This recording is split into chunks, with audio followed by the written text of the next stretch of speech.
think that I just come in there and look for knockouts, and that's not the case. I'm actually a sharp, smart fighter. So, well, wait, I'm here. Who wanted to fight me? I really don't care who's in front of me.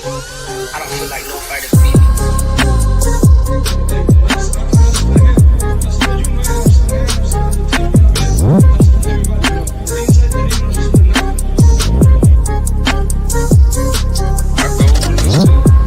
Demolish everybody, to be honest. Everybody that's in my way.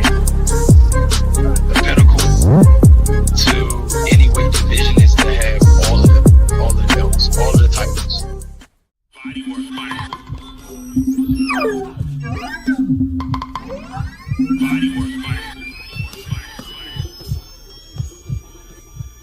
Welcome to Bodywork.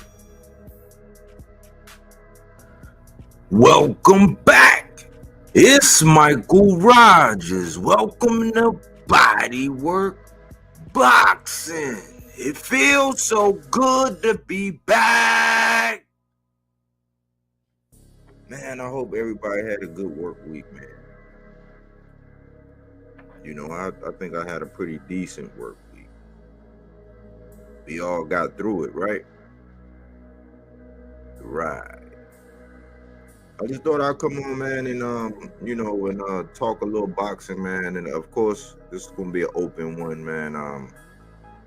The link is there if you want to come and speak your mind, man, and give your thoughts about the subject matter. The link is there, but it's kind of always been a lot of things on my mind about boxing. There's always some things, and I want to talk about some things that actually happened in the culture of boxing as far as it relates to the conversations we be having. And it's the last benchmark we had was probably the Spence versus Terrence Crawford fight. That was probably the last benchmark we had, and I kind of noticed that, and there were things before then, that kind of got us riled up.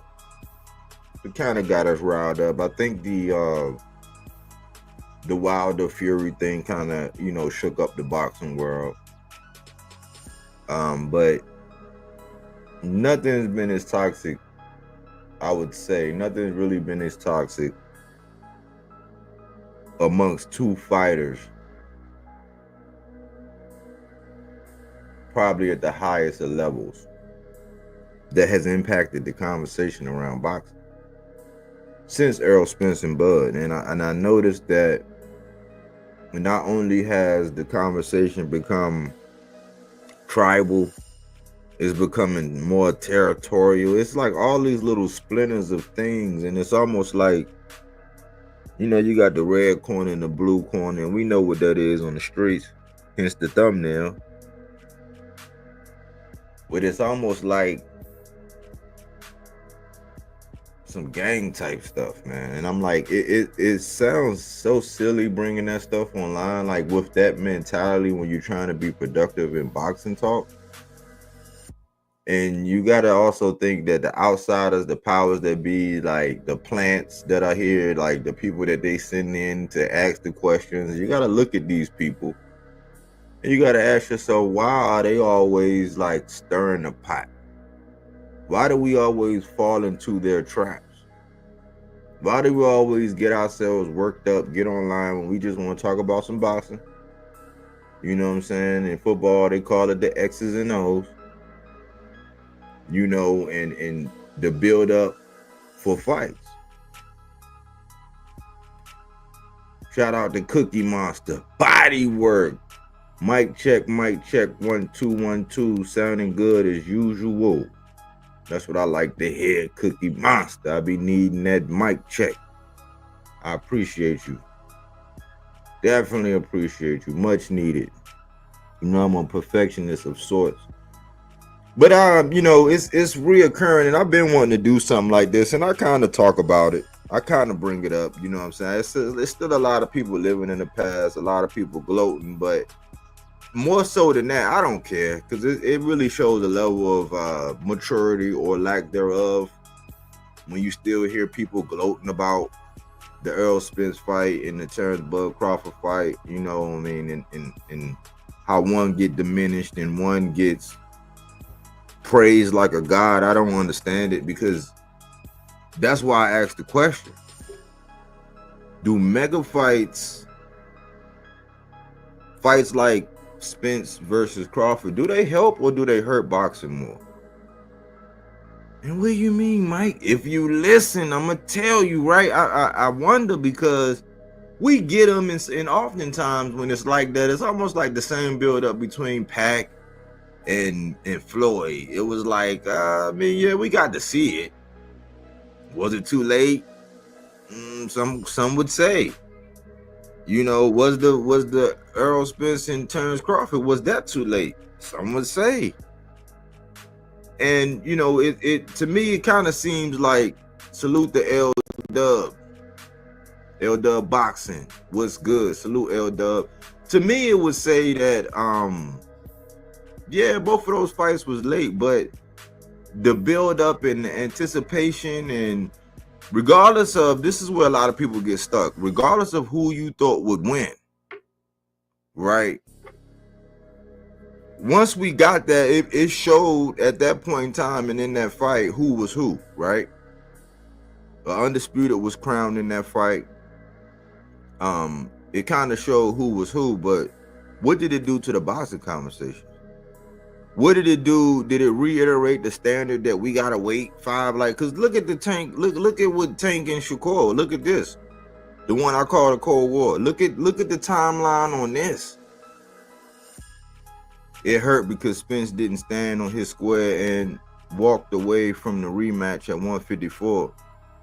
I can see that. You know, a lot of people, you know, Spence is my guy, man. I mean, you know, I don't know what he's going through. I don't know what happened. You know what I'm saying? I wish he would, you know, I wish he would come out and talk, man, because when you got fans and you got a fan base that's used to seeing you and hearing from you, that's why a couple weeks ago I did a episode where fighters go dark, when boxers go dark.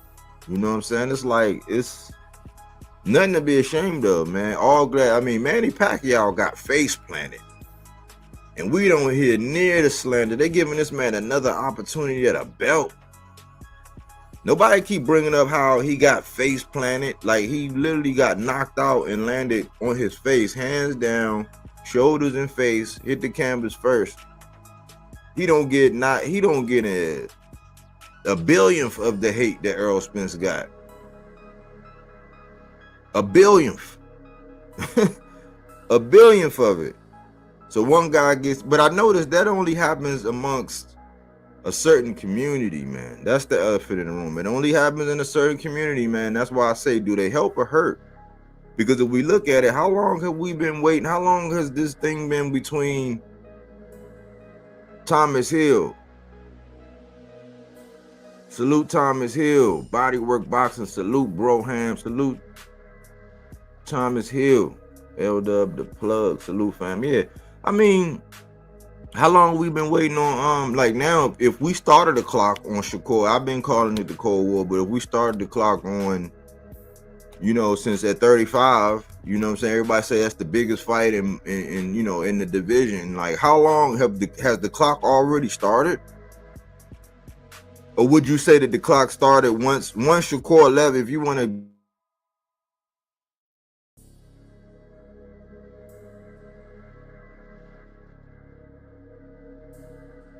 Allen Mayweather, or when people started saying, because a lot of people like to start the clock before Bud actually moved the welterweight, before he even got there. Why? Because they had that infamous video, the red hoodie, black hoodie conversation. Right? A lot of people like to start the clock there. But when did the clock really start on that? And from start to finish, once we started clamoring for it as fans, how long did it take? So if the precedents for mega fights are the timeline it took for however you want to take it, whether it was the testing that Pacquiao was saying he was scared of needles and all this stuff, even though he had a tattoo, whether it was Floyd, people on the other end, people say Floyd was maneuvering or aging a man out, whatever you want to pick and choose from the timeline when the fans were clamoring for Manny Pacquiao and Floyd to get it on, the timeline from when fans were actually clamoring for Errol Spence to get it on with Bud, the timeline that people were actually clamoring for Gervonta Tank Davis and Shakur Stevenson to get it on, like, is that the standard? Would you say 5 years is the standard? And what does that do for boxing fans? I think it's a little too long. I think that time frame is just a little bit too long. And people say, man, you don't know shit about the business about, man. I mean, I don't know as much as some people that are like all the way in it, balls deep in the game. I'm sure I'm not. But being an observer and watching and being a studier of patterns and, you know what I'm saying, keeping my fingers on the pulse of boxing, I mean, I think I would know a little something. I think that 5 years, I think that's just too long, man.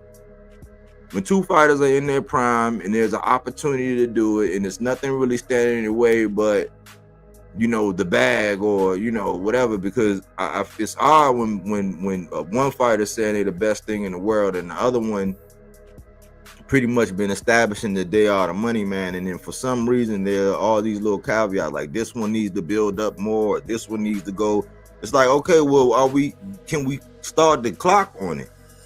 Because at 135, what I see right now is that it's a transition going on, man, with Keyshawn. I think Keyshawn is he kind of making a move, man, and I think that when it come down to Wily Cat, as I like to call him, it kind of looked like Keyshawn is kind of moving into a spot that a lot of people had Shakur. It might have been an erasable pen. You know, they got those. You know what I'm saying? It still might fuck up the paper, but they got pens that have it down. He was pinned in as the next guy, or the guy that should be facing Tank, or Tank's whatever, nemesis or whatever. That's what they've been trying to do. But Keyshawn might be putting out that eraser and saying, hold on, man, he's making a move. So it's almost like, man, it kind of looked like, man, we might be missing the window on Tank and Shakur, and we might be going into a whole different window with Keyshawn and Tank. That's just an observation that I'm seeing right now. But when I go back and I think about this fight, the fight that I was saying, the fight in the thumbnail,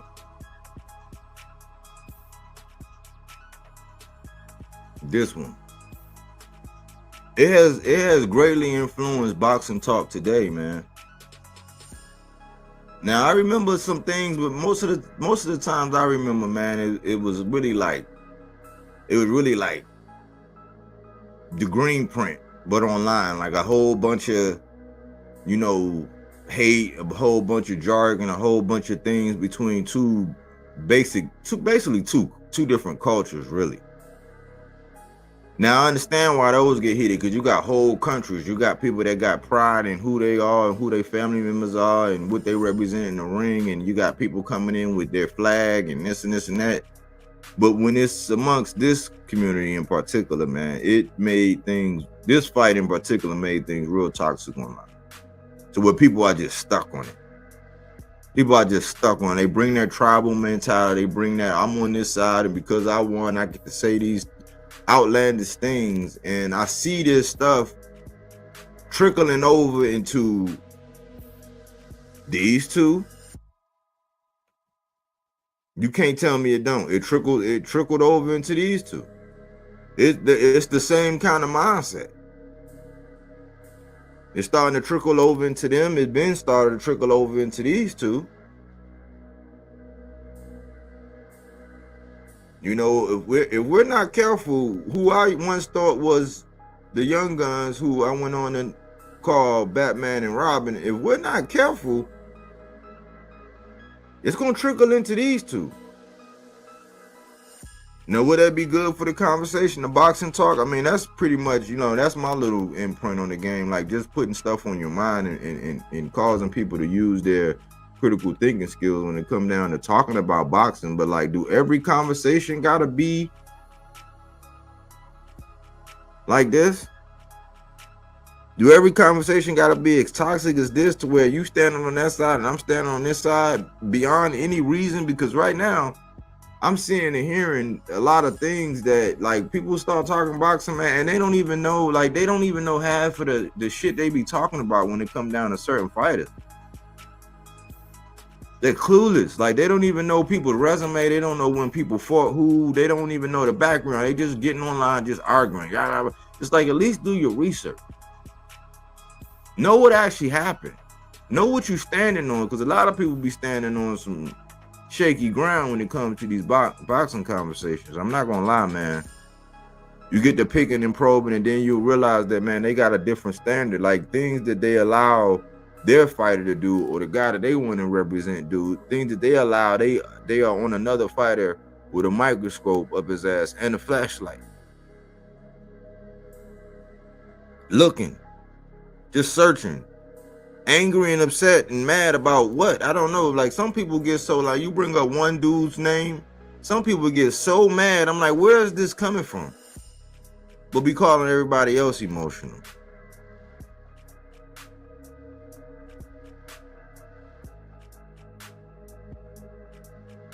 Give y'all an example, because I was going to do a video about this young man, but this man right here, this is the example I'm gonna give right now. Richardson hit chins. He's a 140-pound IBF champ. He gets no respect, and it puzzles me. It baffles me. It baffles me why the man don't get no respect. Why? Because he started off with Floyd. If he going to be a 3-4, if he going to be at least go on to do what he do at 40 and then go to 47, let's just say 2 division, or let's just say, you know what I'm saying, for the sake of conversation, let's say he go on, let's say he becomes undisputed at 140. Let's just put it out there, right? His life will then have been a movie. Why? Because it already is.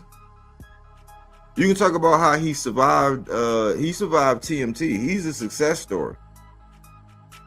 And I've been doing a lot of videos on him, you know what I'm saying, over the years, over the time, just tracking him and how, you know, like how him and Malik Hawkins, they were matched tough early on, and it wound up to where, you know, Malik Hawkins got matched up because he had to fight Sabril Matias. Then he had to turn around and fight Richardson Hitchens, and his career really didn't make it. And I believe Malik Hawkins, man, with, you know, let's just say a petri dish of an environment. Like I gave this example a while ago.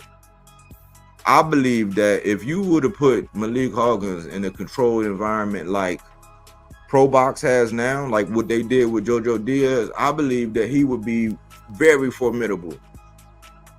But they had to go against each other. That's one. People do not even take the time to actually look at Richardson Hitchens' resume, you know, when they talk about him. He's from New York, and I'm thinking, okay, New York has a champion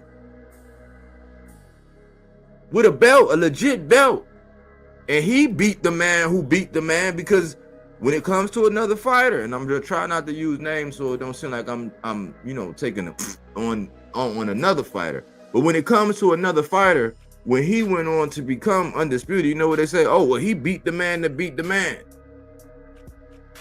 So he beat the man that beat the man. But the thing is, right, around about the same age, pretty much like the same size, except for when Richardson Hitchens came in, he didn't come in and drop down to a 35 and suck himself dry and do all the things that another fighter did, but they're the same size. He went straight to 140. He was up there in 140 doing this thing. And I'd say this, I used to always say, I don't think like this anymore, but I would say that Richardson Hitchens and Devin Haney were like two sides of the same coin, right? whereas they're both pure skilled boxers. I believe Richardson Hitchens has more power.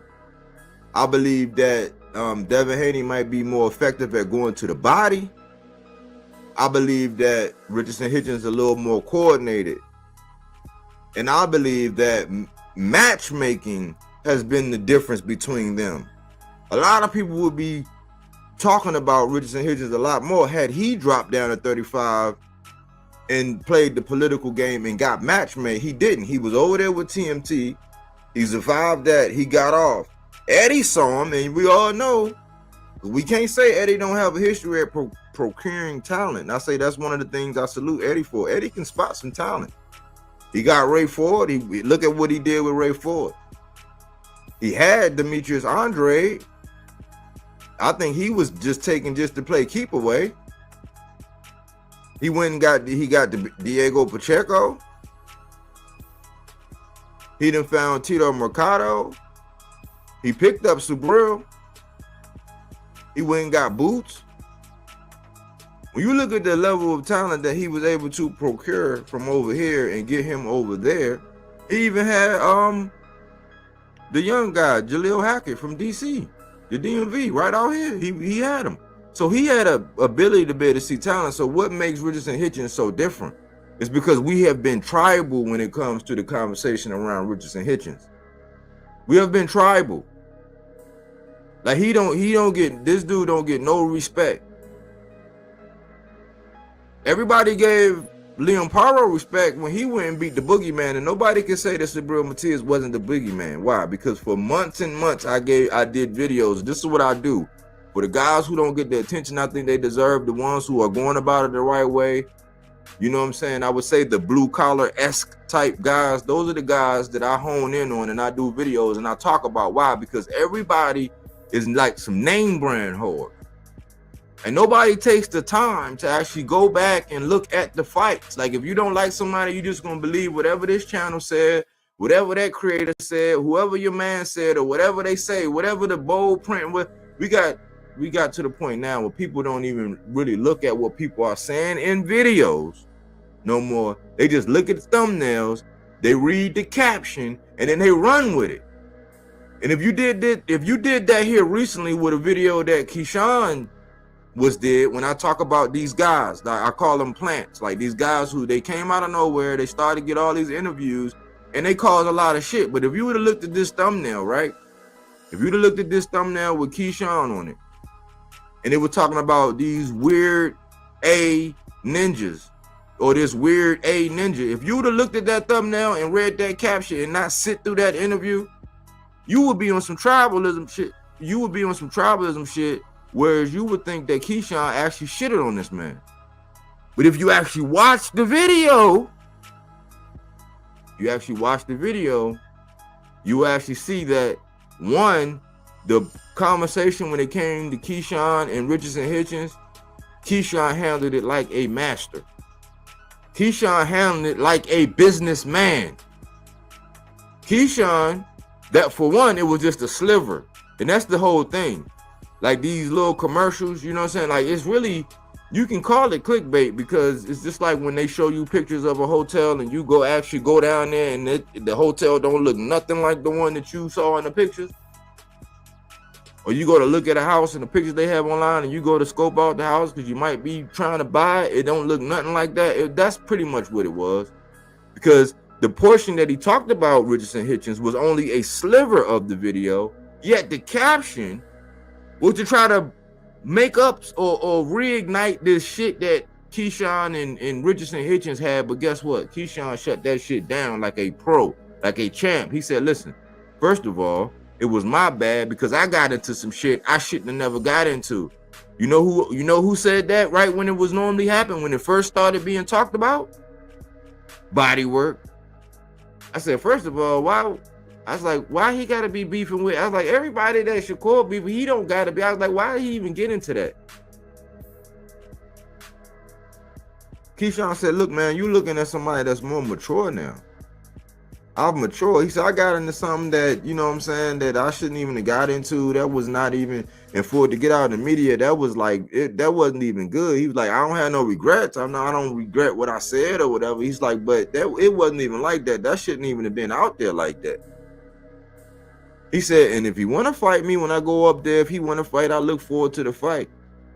And he did with a respect. That's what I was trying to say. Handle like a businessman. He handled like a businessman, but see, because they thrive on pitting us up against each other and making shit to be way more than what it should be. We get this with every single fighter or potential fight that we actually have.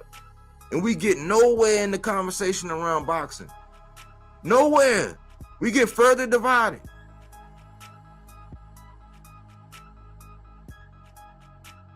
I know me. I know when I start saying and I lock horns with somebody and we be first of all they be starting off as like sparring and then we start debating and we, you know what I'm saying. But when it really get to where it's like, man, I know that this person is just talking out their ass, I will start insulting your intelligence.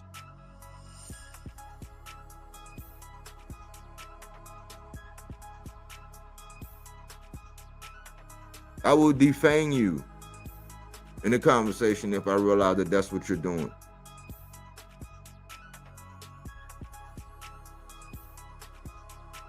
Because to me, man, it's like, dang, man, like for me, talking boxing and all that, it keep me occupied, it keep me in the house, it keep me out of trouble, it keep me busy, it keep me doing something that's productive.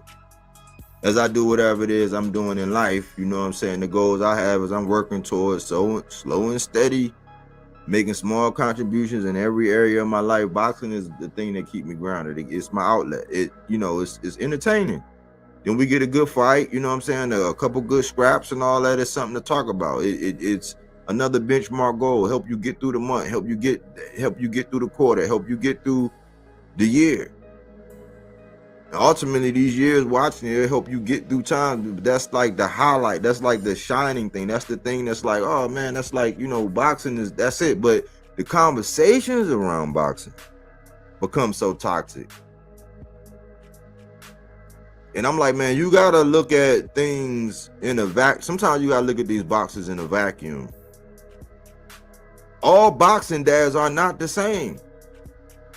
But you'll have dumbass people out here lumping and doing videos talking about all these boxing dads and lumping them all, but not judging them all in a vacuum.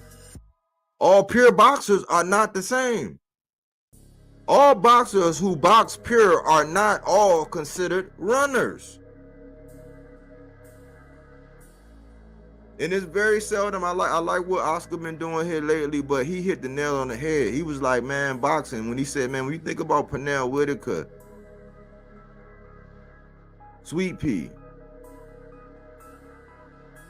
and he named off some boxers, he was like, man, he said they were beautiful boxers, but not runners. So all pure boxers are not runners. And just because you're classified as such, and all knockout artists are not just thumpers. If you think about it, if you ask me, you actually have to have a higher IQ. You actually have to have a higher IQ to figure out how to end a contest with your opponent. And you can show that against various styles. You actually have to have a higher IQ.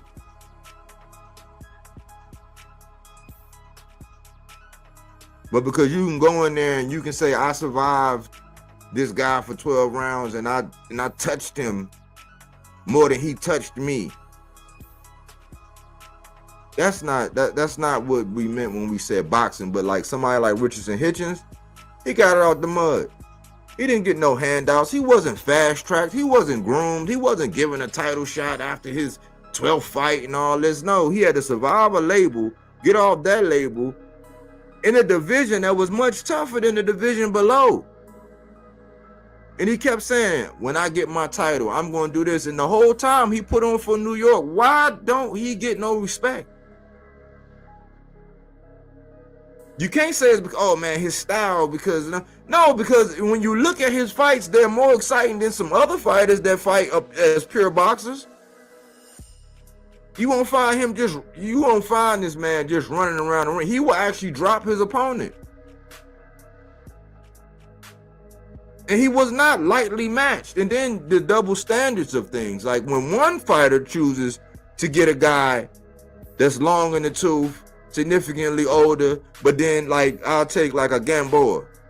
But one guy fight Gamboa, right? Oh man, all he did. And then right after coming off of a loss, another guy fights a Gamboa. Oh man, yeah, man, respect, man. You see what he did? Oh man, pure box masterclass.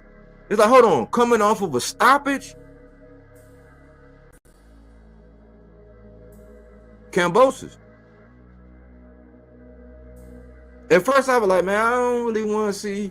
At first in my mind, my knee-jerk reaction was like, man, I don't really want to see Kambosos against Richardson Hitchens.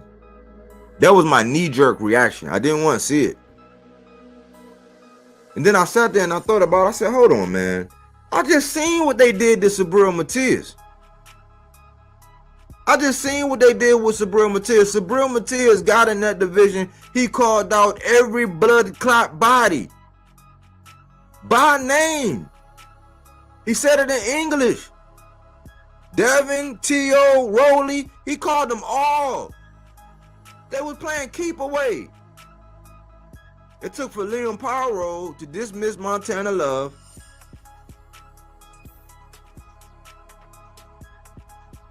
Move up and take on the task of fighting Subriel Matias. He went to his backyard. He went into his backyard and did it. He just outworked Subriel Matias. He showed a little boxing IQ. He did the same thing, but when other fighters do it, oh man, clinching is part of the game. It's just, but when another boxer do it, because he did do some clinching when it came down to Subriel Matias. He slammed the front door when Matias tried to come in. He held him. He moved his feet. He did everything. He utilized somebody who didn't have. Yeah, he got some power. He can be. I think his power is a little bit deceptive. I think he's a feisty guy. I mean, I think he's better than Kambosos, but I think his IQ is a little bit higher. I think that Liam Paro, I think people sleep on him, and I think his IQ is just a little bit higher. I think the deficit between him and Richardson Hitchens was definitely Richardson Hitchens knows how to use his reach. He is a master at using his reach and his distance and his timing. Liam Paro's attributes, I kept saying, this is going to come down to you reach, I teach. It was a simple game, and everybody was like, nah, man, they had Liam Paro for the upset. That's the thing. I think Kambosos can be a little bit more fiery. I think he's a little more unpredictable. I think he can get a little bit feisty. And if you go in there like a bull in a china shop like T.O., he can surprise you. He can.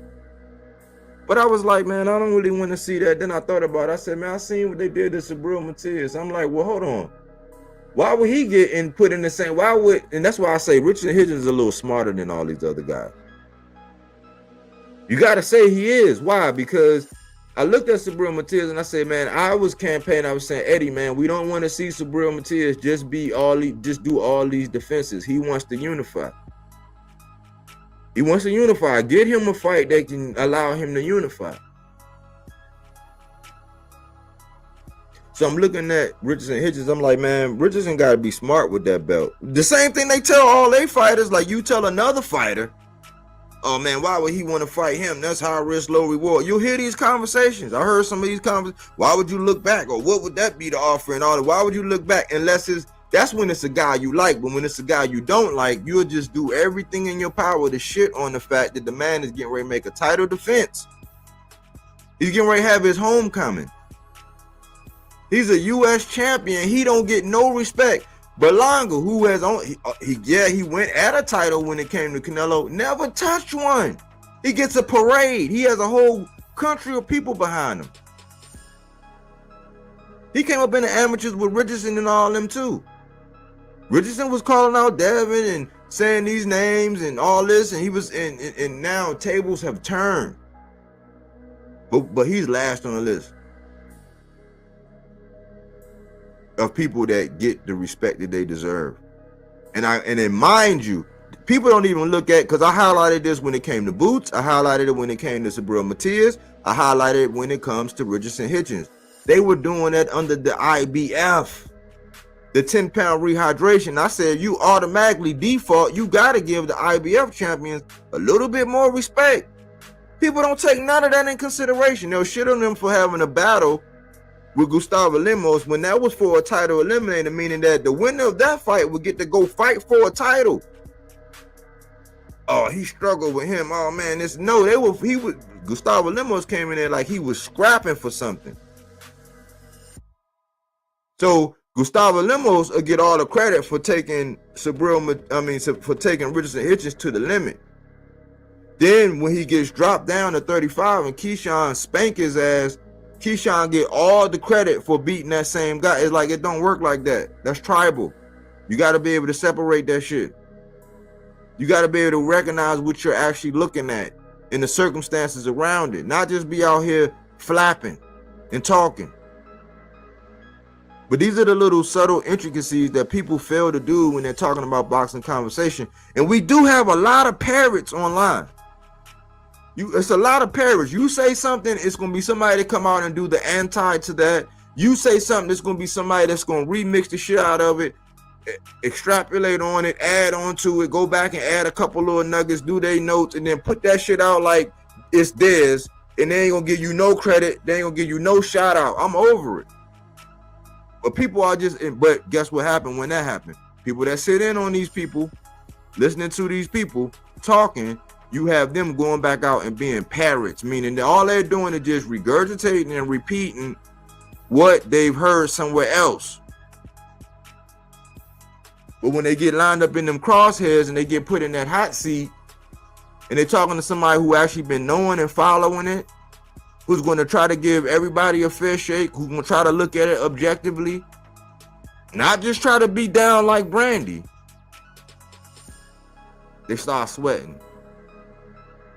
They start moving the goalpost. They start doing the typewriter.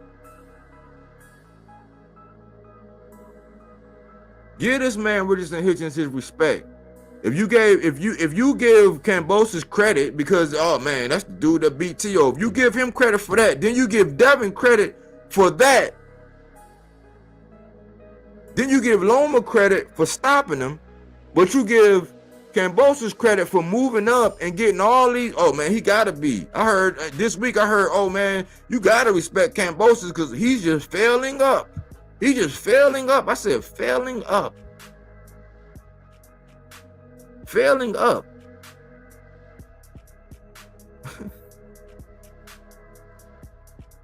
So Kambosos didn't get the credit for beating T.O., for beating Mickey Bay. He got outboxed by Lee Selby. Devin get all the credit for beating him. Loma get all the credit for beating him. But he shared the ring with them all. You mean to tell me Richardson Hitchens ain't gonna get no credit for beating him? But people get credit for fighting Pedraza. Or certain people get credit for fighting Pedraza. But when Keyshawn did it, it's like, oh man, look at that. When Tito Mercado came right behind him and stopped him in 4, he didn't get no credit. That was old washed up Pedraza.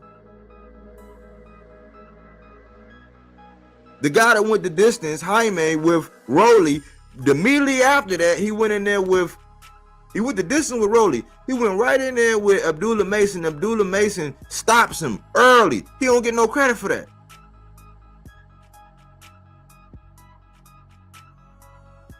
Come on, man. Come on, man. Honor Barbosa washes Jose Ramirez. Devin Haney going there, being master and supposedly being better than Floyd Mayweather. He get all this credit to win another big fight after what we just saw with Jose Ramirez. Stop it. Coming off of a loss? Stop it. Stop it. Tank don't get no credit for giving Ryan a 1 pound rehydration. A 1 pound weight cut. He gave him 1 pound since he fights at 135. He gave him a pound. Oh man, that was catch weight. But Ryan came in shape. He didn't blow weight. He was focused.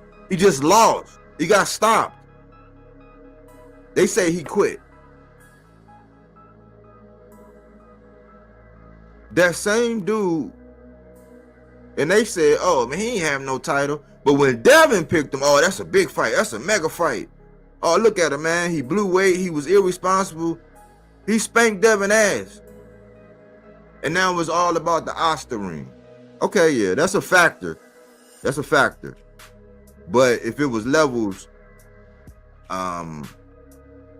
if it was really levels, if it really was, come on, man. Because you had bagged rounds. You bagged more than enough rounds. You just didn't stick to your game plan. You bagged enough rounds. If you bagged a couple more rounds and avoided getting hit, nobody would be talking about the Oscar ring. Nobody talk about that shit with Frank Martin and Michelle Rivera. They just go on, fa la la la la. They don't say nothing about how he popped hot and Frank Martin still dropped them and beat them and outboxed them. Nobody say that. They just rag on Frank Martin now because Tank knocked him out. Do that make him not a good fighter because Tank knocked him out? Oh, he was nothing. Well, wait till Frank come back. All of this stuff speaks to tribalism. So for people that's going to still try to push this shit between Keyshawn and Richardson Hitchens, Keyshawn already nixed that shit like a G. I'm proud of him. Because I was like, at first I was like, man, this clout stuff is, I was starting to call him Clout Sean. I was like, but no, he done got his mind right. He's handling things like a businessman. He's playing chess now. He's playing chess now. But I love the way he handled himself in that interview, man. And it's up to us to stop making this shit so tribal. No, it's this fighter against that fighter. What if you didn't know he was part of that camp? Would you cap so hard for him? No. No, you wouldn't. What if you didn't know he was affiliated with this guy? Would you cap so hard for him? No. No, you wouldn't. No, you wouldn't. You would judge him in a vacuum like you do when you don't really know a fighter and you're getting to know a fighter. You have to go back and actually look at his fights, not the highlights, because highlights won't do you justice. Highlights won't do you justice. Even if you go back and look at the highlights, go back and look at the highlights of David Morrell and David Benavidez.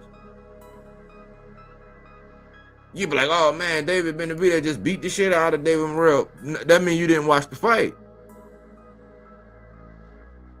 He did damage. He made Morrell look different than what he looked as far as his fighting style, but that was a good fight. You just look at the highlights, you're gonna be like, damn, you can't just do that. You got to go back and look at it. So why are we not giving all these fighters a fair shake? Why are we not considering the same things and the caveats we give our favorite fighters when we're looking at these other fighters and judging these other fighters? Why are we making exceptions? That's a real question. Like, why are we making exceptions? Like, why are we letting people make out these laundry lists and do all this stuff? Why do you even give a fuck? Because there's one fighter that every time he said he was going to fight somebody, he didn't fight them. He fought somebody else. Aren't y'all tired of the bait and switch? Every time. Every time. Every time, man. Every time he said he was going to fight somebody, he didn't fight them. He fought somebody else. Oh, man, they didn't want to fight him. They were scared. Scared of what?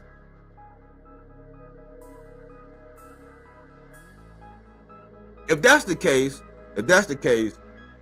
then you would say that you would look at that fight that Canelo did with William School, and you would say that Canelo is scared to fight somebody like William School. How are you scared to fight somebody that's not really going to fight you?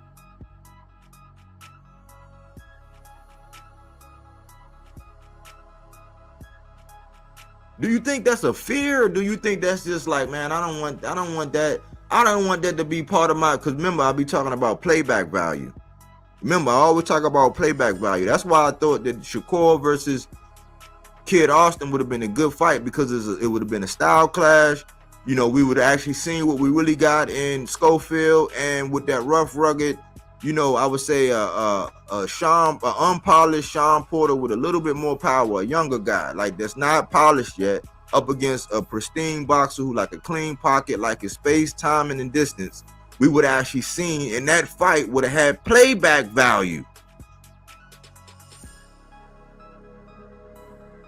And I'm not a Canelo fan, but like if he says like, man, I don't want to fight this guy, like yes, we do know that there is some quacking going on. We know that happened with David Benavidez. We know the names that he just didn't want to fight. Why? Because it's gonna probably end up bad.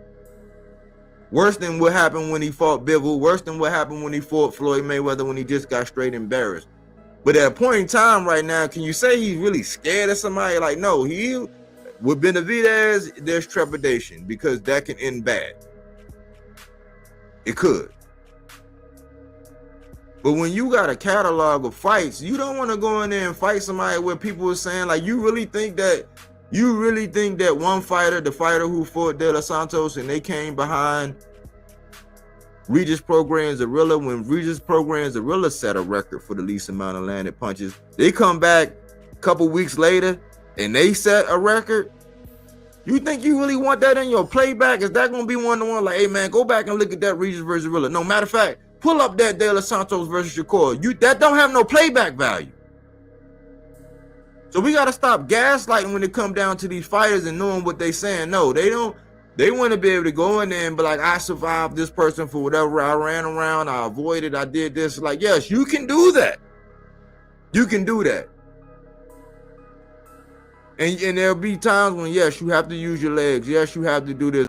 Maybe if the first time when Jared got touched by Bacoli, maybe if he did a little bit more of like what Efe Ajagba, who I think, even though Bacoli's, I like Bacoli. I'm high on Bacoli. Even though I think Efe Ajagba really won that fight. But maybe if Jared would have used his legs a little bit and then engaged, like, yeah, that's a fight. Use your legs when you have to. Use your legs to your advantage, but not just, no, because those fights are not going to have no playback value. Other than a mockery, other than maybe the Teofimo Lopez, who really don't deserve no shine from me right now, other than the Teofimo Lopez and his performance against Barbosa, are people really going to be looking back at that fight we see, like, what, 3 weeks ago? Are they really going to be looking back at that for some playback value? Well, maybe to see Rolly drop Ryan. After that, what was it? The same thing over and over again. Rinse, wash, and repeat. And Ryan just kept his hands in his pocket. Do those fights have playback value?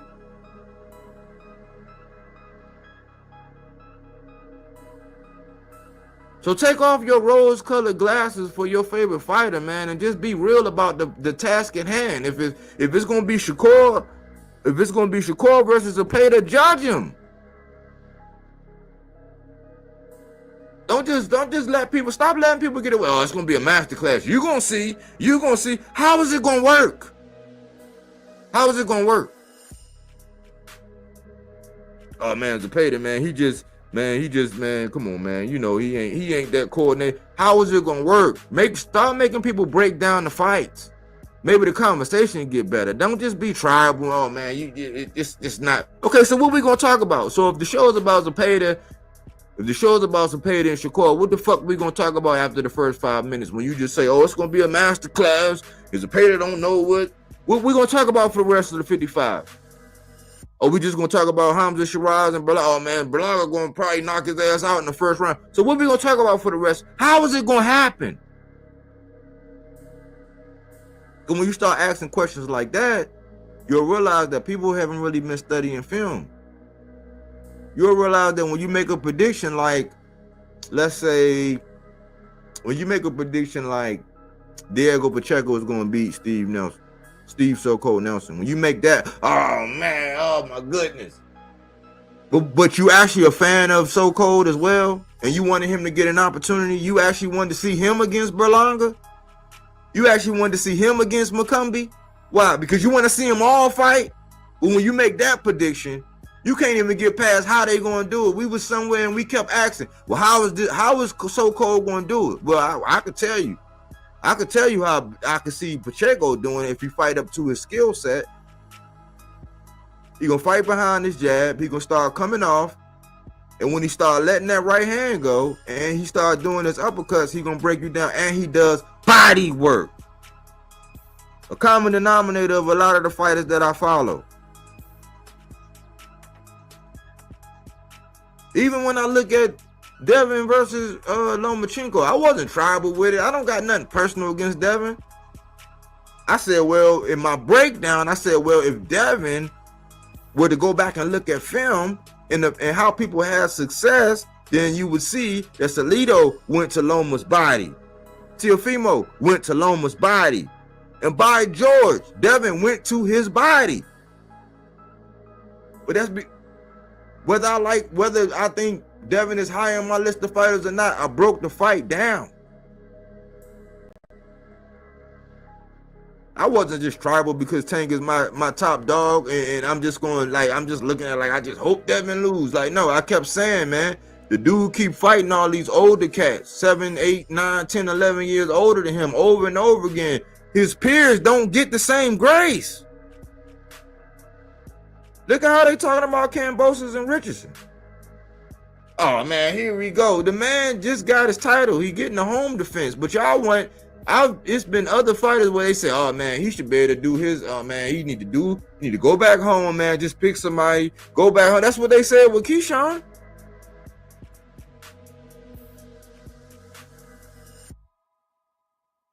That's what they said with Devin. When they they should just pick somebody, go home, put on the show, man, and then gear up for the next one. Why Richardson and Hitchens don't get that same grace? Because it is. And this is what boxing talk today has been, man. It's been that. It's been blue or red. It's been this tribe against that tribe. Boxing talk been shitty lately, man. Can't nobody keep it real. They just hate this one fighter. They just hate this. They haven't even done their research.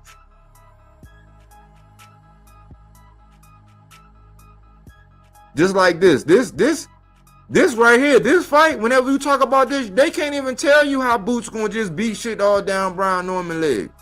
All they can say is, oh man, 3 fights ago, he just didn't look that good, man. He just didn't. They can't even break it down like what's Boots gonna do?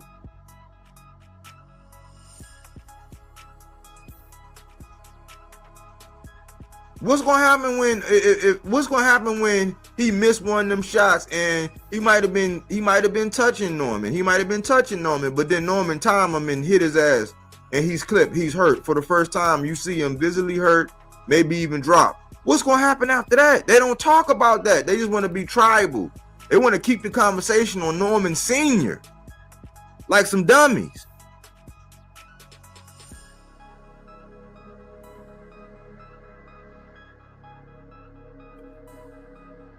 I think we need to stop being tribal, man. Stop being so damn tribal, man. Let that shit go. What happened with Earl and Bud, man? Let it go. It happened. Hoorah, you won. If you bet on it, that you probably won a whole lot of money. Kudos to you. But let that shit go in boxing talk, because a lot of people get online and they be talking out their ass and they don't even sound right. They just want to be tribal. They want to be down like Brandy, like I said. People won't even give Abdullah Mason the credit. Why? Because they so in love with what they see Kermel Moten do. Those are 2 different fighters. Show them both love. So because you part of a tribe and you think Boots gonna fight, you think Boots gonna be shit down Brian Norman leg, you ain't gonna watch the Norman and Sasaki fight? You don't have no criticism for that? You're not even gonna look and see what Jen Sasaki is capable of? You just want to be down with Boots, so you just gonna shit on Norman. What if they never fight?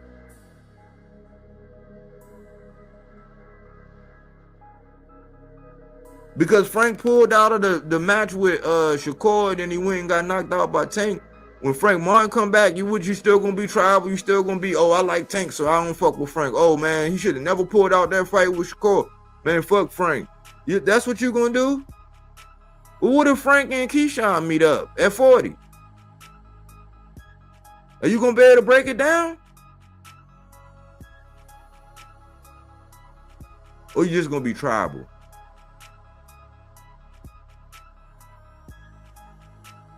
And go dark after the results.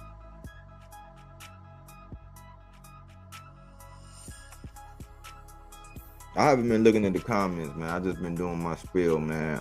My bad. Let me look at these comments, man. Cookie! Salute. Bodywork.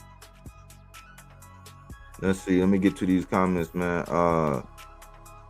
That Hitchens Kambosos face off was cringe to watch. Kambosos makes me sick inside. He doesn't deserve this title shot. I hope Hitchens takes out Kambosos and knocks him out, or TKO him in the late round. I got him stopping him.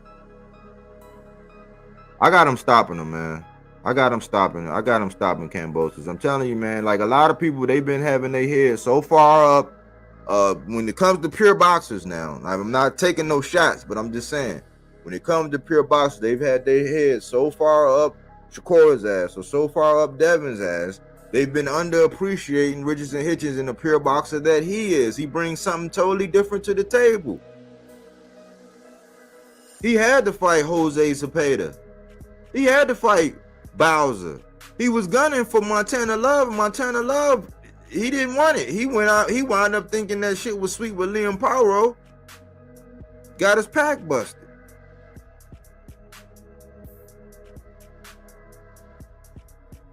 Richardson Hitchens is a skilled boxer, man. Highly underrated, man. Malik Hawkins was 6'1" with an inside fight game. He could have beaten a couple guys at 140. Yeah, man, he just got matched rough and tough, man. That's why I say, man, rough and tough. If in today's day, if somebody saw the potential in Malik Hawkins, man, they wouldn't, I mean, you know, he had to get the bag and he had to get what he can get, you know, but they wouldn't even have matched him that early. You already got guys coming in the game, like not wanting to, like, I don't know, man.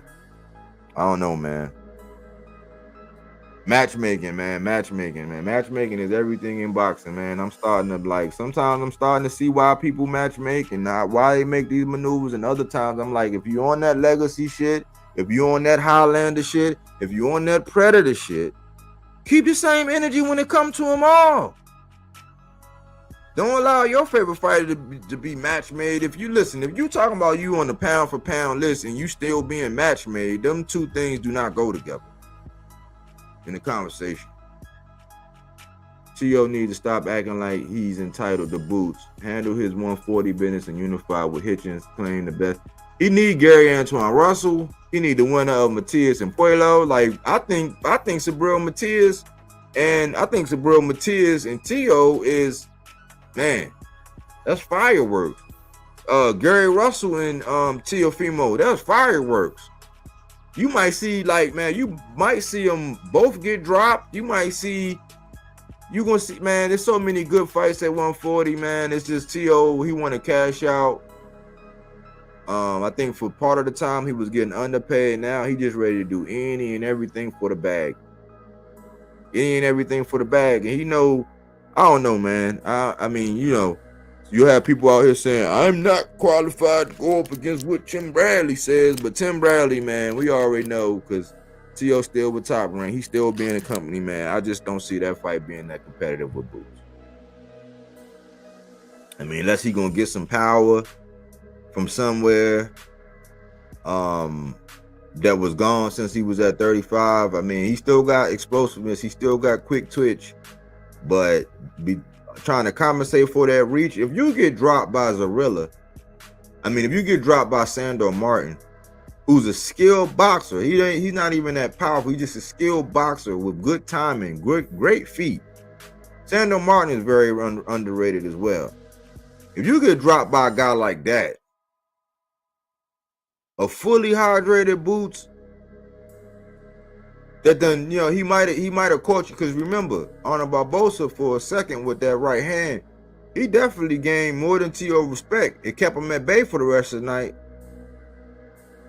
You think Boots land one of them odd-yuking uppercuts that he throw from like 3 feet out and he buzz him and you already in trouble, and now he can come in, he go to your body and then get full maximum leverage up against T.O. head? You don't think he gonna, man, come on, man. He could. It's boxing. But there's a lot of work. Like, see, boxing is on some funny shit right now, man. With the Pacquiao and Mario Barrios fight happening, right? And with T.O. making this jump, his first time up, getting a unified champ, trying to be lineal again. I mean, it's kind of weird with all that smoke. When you can get undisputed, you can try to go for undisputed, because I know Gary Antoine will fight you. I'm pretty sure Puelo or the winner of Sabril Matias will fight you. Sabril Matias was calling you out when he had the IBF. It might even be more dangerous for you if he get his hands around that WBC, because he don't have to worry about the rehydration. It's a lot of work for 140, and that's why I don't realize, like, I found it odd how Devin jumped over, like he fought Regis, got his pack busted by Ryan, picked the Jose Ramirez. They don't go to 147, they go to 144, which is cool as a catch weight for Devin. But he get to avoid all the rest of the killers down there at 40. I'm not buying it. I'm not buying it, and I don't agree with it. Hitchens didn't go to Mexico. Yep. By the way, Bodywork, big respect for holding it down in the TBV chat. All those Haney sexuals are relentless. Led by Glaze, Captain Nestor Gibbs. Nestor just making up topics. Man, this week, this was just nasty. I was trying to keep it like, come on, man. I was trying to add my little 2 cents and hope, man. This was just nasty work week. That was a nasty win. That dude, man. I'm not even gonna say his name. The other dude, man. Oh my gosh.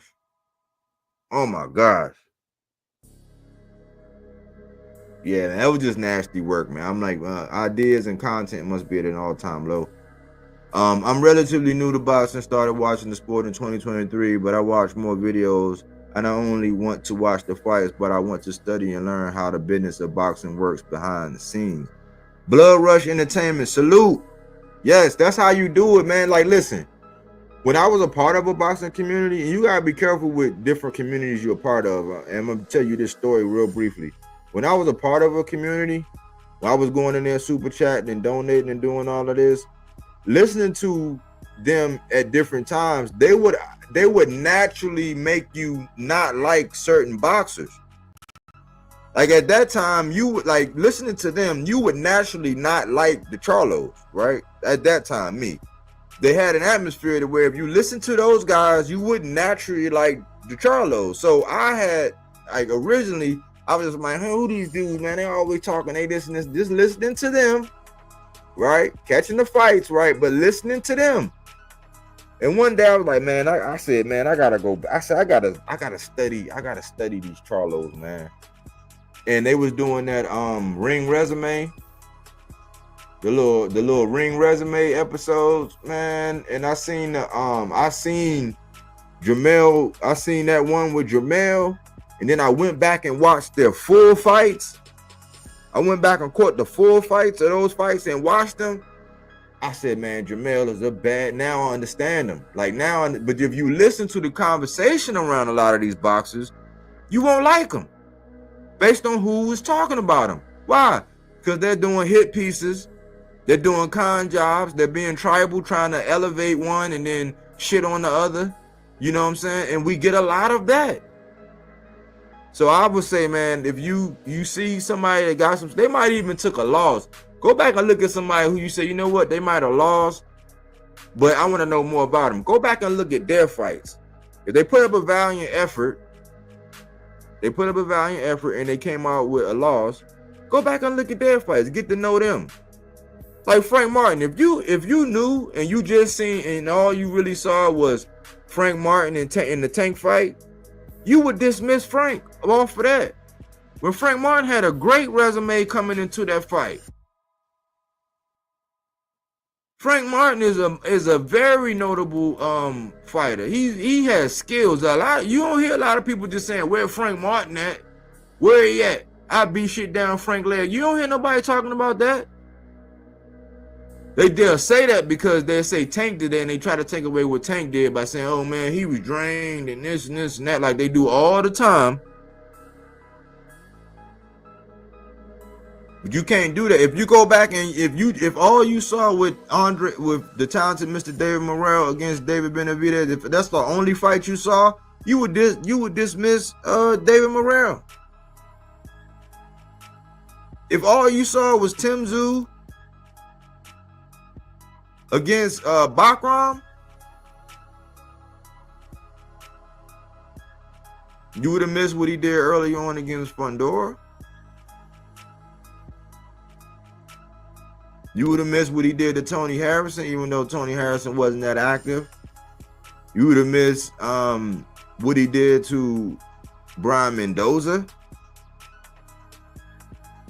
After Brian Mendoza actually upset the apple cart and stopped Fundora. But if you look at the fight with Brian Mendoza and just Tim Tszyu, you would dismiss Brian Mendoza. And not everything he put, like everything he did up until that fight. So you can't just judge from a loss. You can't be tribal. You got to do your homework, your research.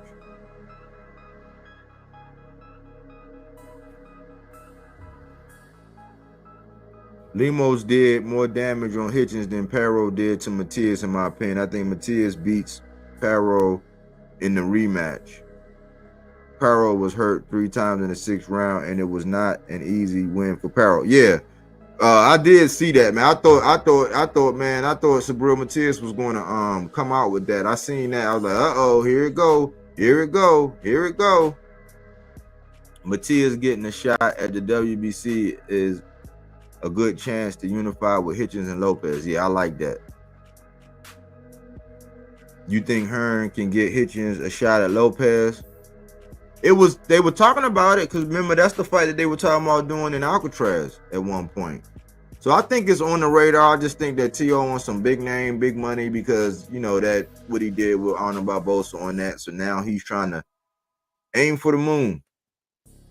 Kambosos had one lucky night versus T.O. Cam, just a tune-up nowadays. Yeah, that's easy to say. So that means we got to lower our tone when we talk about Devin going 24 rounds with the dude. When Devin going 24 rounds with the dude and Loma stopping him. So now he ain't no good for Richardson. I mean, it just depends on how you want to look at it. You know what I'm saying? I didn't really like the fight, but I'm like, man, fucking Richardson here, just go in there and do him just like Loma did and get him up out of here. Get your bag. You know what I'm saying? And do your thing. Don't listen to them. Because he wasn't match made on his way. He actually had to work hard. He was a blue collar guy. He wasn't highlighted, and nobody didn't hold his hand and march him through and get him like, nah, he earned his belt. He did it the hard way. He don't got one of these boxing dads that's out here being all in everybody's video and doing all this shit to get him up in front of. He don't got one of them.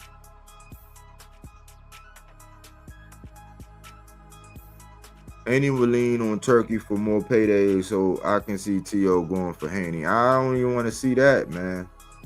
I don't even want to see that, man. T.O. ain't going to be able to cut the ring off on Devin. T.O. ain't going to be able to cut the ring off on Devin, man.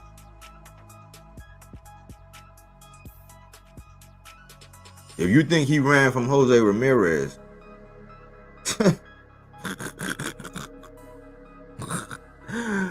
oh man, he gonna come in there. He gonna look like the Flash. You know the Flash, when they be showing him running to the store, he gonna be looking like the Flash in that mug. If T.O. get in there with him. Gary Antoine Russell gets forgotten in the mix. Yeah, because he's a tough out. Nobody don't really want to see that man like that. They know that's a rough, rugged. And I want to see Ryu back in the mix. If all you seen with Ryu and Gary Antoine Russell, and you don't go back and look at Ryu and his war with, you know, he had a war, got stopped by De Los Santos. He had wars with Chris Colbert. He got outboxed the first time, came back and stopped him. He outboxed Pitbull. You know, Ryu got to get back in the mix. Haney fans more happy that Ryan lost than Haney won. Haney fans don't realize Rolly will give Devin the hand. Like, yeah, like, I don't understand how you do a whole show about fucking Ryan, and was it the Oscarine, or is he still a king on a Friday? For what? Keyshawn got a big fight coming up. Jamal Charlo and Caleb Plant got a big fight coming up.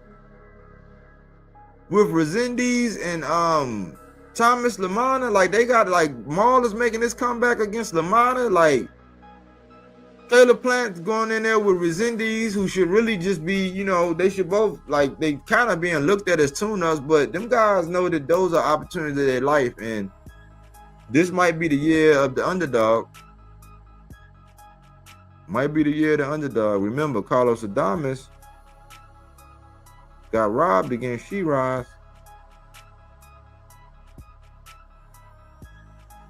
Tank and Lamont went to a draw. F.A. Ajagba arguably beat Bacoli. Like, all this boxing going on, all these big fights going on. And we questioning whether Ryan got it. Why are you still talking about it? That's why I say, man, a lot of people be, I don't know, man. I'm gonna get off of that. Haney fans have a cowardly mentality. Like, you know, if y'all bought that hit list, if y'all bought into that hit list, man, I mean, you know, I got some beachfront property in Missouri that I can sell you. You know what I'm saying? But I don't, you know, I don't believe in it. Go Key. Facts Bodywork. Hit the like, y'all. I appreciate that, man. Yeah, hit the like button, man. I just wanted to have some conversation, man, tonight. And let's not do this, man. It's getting old. It's actually exposing a lot of people and why they really come online. They really come online to get shit off that they probably can't get off at home. But let's talk some real boxing, man. I just wanted to put something on your mind this evening, man. Like, and don't be a parrot, man. Don't be out here just taking people content, man.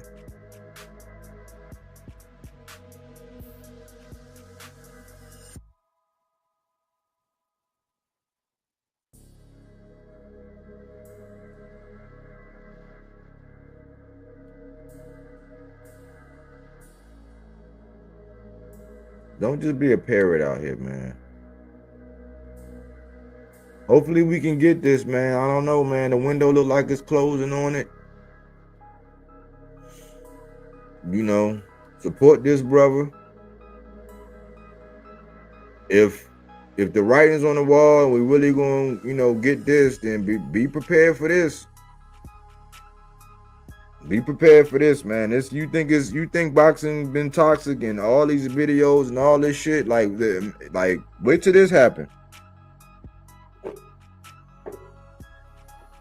Wait till this happen, man. Wait till these two go at it.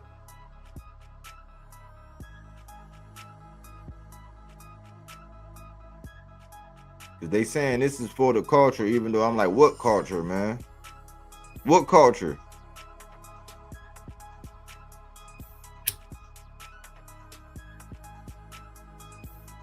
People have allowed T.O. to feel like he can offend a culture, and a certain a large amount of the culture that people be thinking that Devin got, like Devin don't have the culture, man.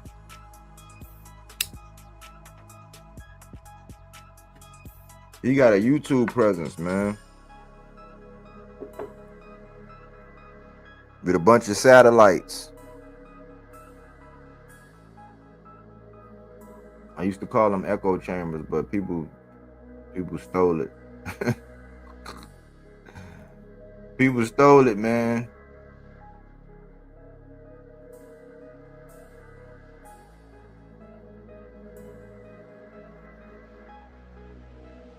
Will we ever get that?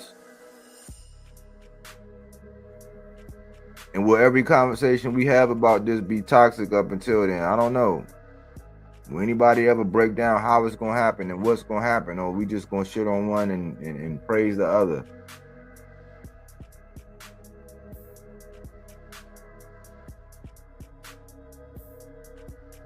I did this a while ago. I said, who's chasing greatness?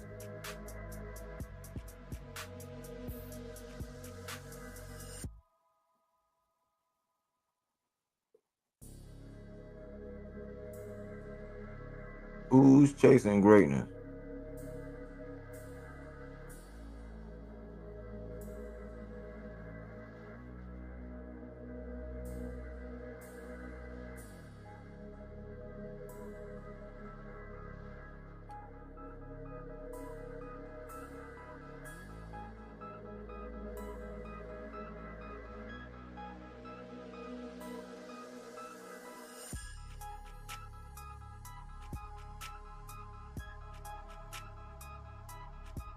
Why nobody don't go across the board and talk about all of these guys? Why is T.O. the only one that get talked about?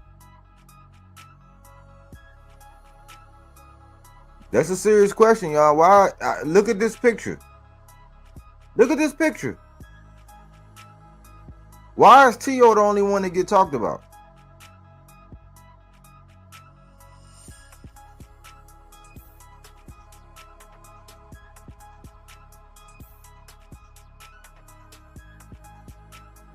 That's a real legit question, y'all.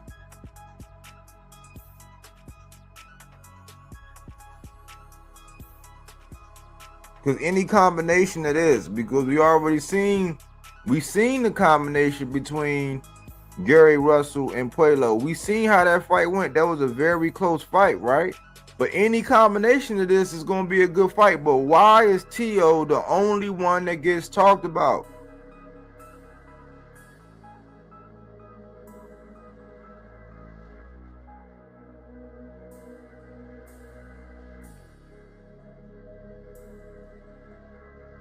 Why people don't talk about some of these guys?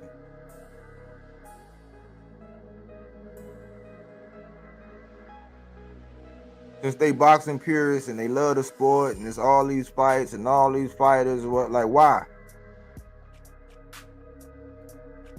But this guy on the far right is the only guy that get talked about. Why these guys don't get talked about?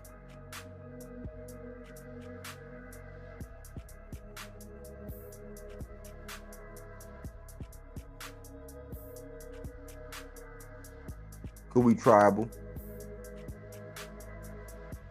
We tribal.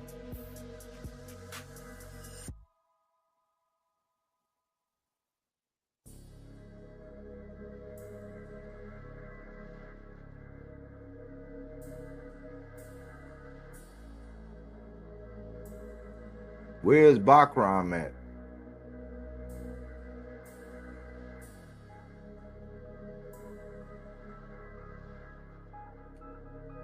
But they've done a wonderful job at doing this to us, man.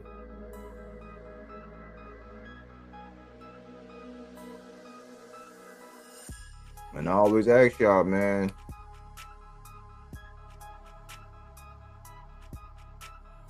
is he making American boxing great again? Or is he really what I called him a long time ago? The Trojan horse.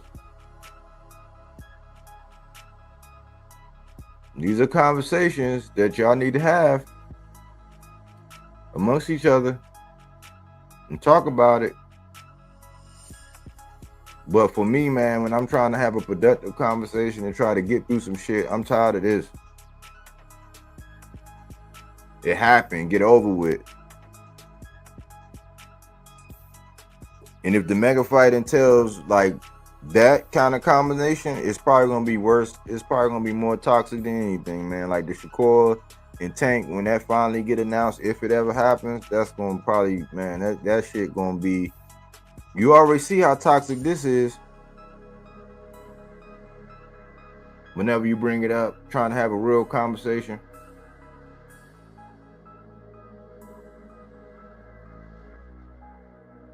I just thought I'd put something on y'all mind tonight, man. Thought I'd come out and just, talk to you about some of the things and some of the double standards and like how I see boxing, man.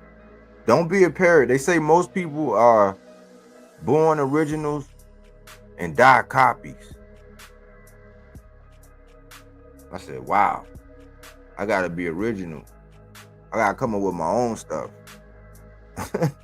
I gotta pave my own way, man. I'm not gonna be a parrot. just regurgitating every little talking point, anything I hear and see. No, I gotta think for myself. Start thinking for yourself. Start doing your own research, having your own opinion. And like minds are like minds. You're gonna have the same thought patterns as somebody else. You're gonna have the same reason as somebody else. That's how I know when somebody call into a show and they're saying the exact same thing that I've come to the conclusion as, and I've never had a conversation with them. That means we know what's going on.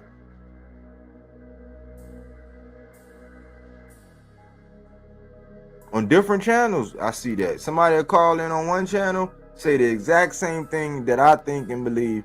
Another person on another channel, a whole different channel, another caller, a whole different caller call in, and we see things exactly the same. Never had a conversation with them.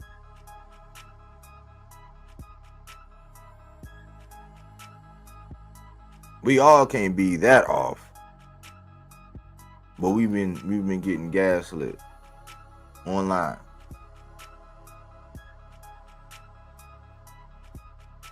But support the channel, y'all. You know what I'm saying? Support the channel. Support the channel.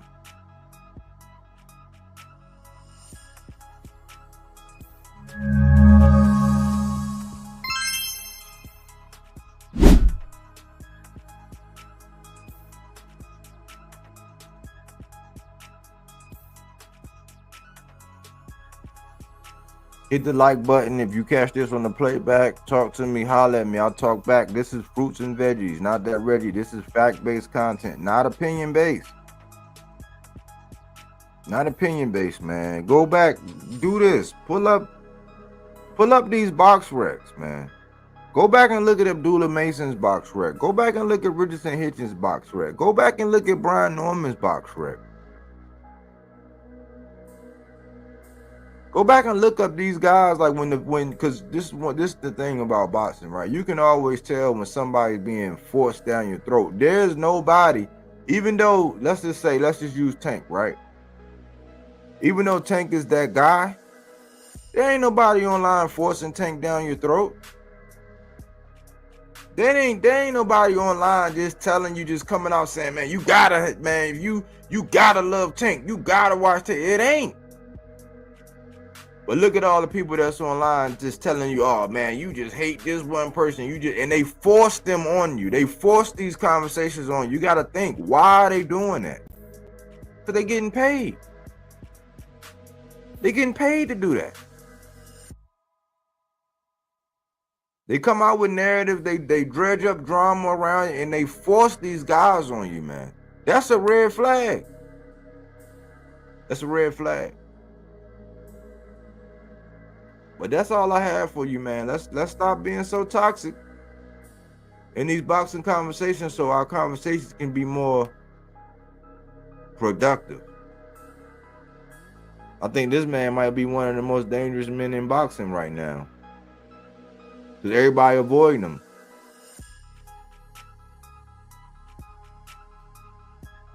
But anyways, y'all, thanks for choosing Bodywork Boxing. But we don't take things for face value. We do that body work. He didn't want to box. He wanted to actually prove that he could punch with you. He was like, what the fuck is this nigga, right? Oh, okay, you want to go to sleep. You tired. Welcome to Bodywork.